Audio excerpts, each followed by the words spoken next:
लूटपाट गुंडागर्दी भरल भ्रष्टाचार बा, बचाइए चाचा बिहारी बीमार बा। बिहार काहे बीमार बा? बिहार काहे परेशान बा? बिहार के लोग के का हालत बा? गांव देहात के लोग कैसे रहता? वीडियो के माध्यम से रउआ लोग के एगो कविता बा, 4 लाइन में सुनाएम रउआ लोग के। यहाँ के बानी भैया ललन सिंह जी, पिछला वीडियो में यहाँ के देखले हम लोग रउआ लोग। यहाँ के पंकज परवाना आ ई बाड़ी पड़ी रुपई पर तो रउआ लोग सुनी लो ई कविता, अल्लाह अंत ले देखम लो जरूरी वीडियो के। लूटपाट गुंडागर्दी भरल भ्रष्टाचार बा, बचाइए चाचा बिहारी बीमार बा। नेता बने खातिर सभे तैयार बा, येहू ले बढ़िया ना कौनो रोजगार बा। सरकारी खजाना से यही लोग के प्यार बा, बचाइए चाचा बिहारी बीमार बा। वाह वाह वाह वाह, बहुत अच्छा। ये बिहार में देखी जात पात के कितना बड़ा लड़ाई बा। यही तरह लोग के मूर्ख बना के रखल जाता। तो जात पात पर 4 गो लाइन बा। जात पात के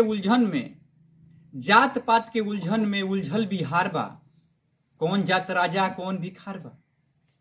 मूर्ख बना के ई चले बिहार बा, जेकरा पास पैसा उहे बड़ियार बा, बचाइए चाचा बिहारी बीमार बा।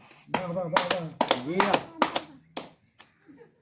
शराबबंदी रहुआ देख ली कि शराबबंदी से कितना लाभ बा बिहार में।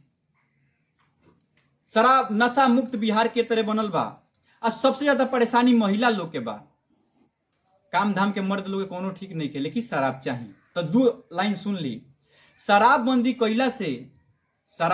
कैला से कहवा ई लाभ बा, आ काहे सुनाला पी के गांव गांव साफ बा।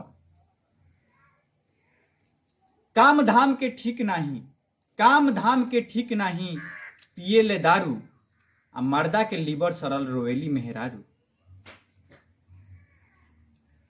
पिए खाती दारू जगह जगह मार बा, बचाइए चाचा बिहारी बीमार बा। वाह वाह वाह कवि जी, चपले रही। अस्पताल में ना पूरा इलाज बा, सरकारी अस्पताल में ना पूरा इलाज बा। 17 साल के काम के केकरा पास हिसाब बा। केहू मालदार बा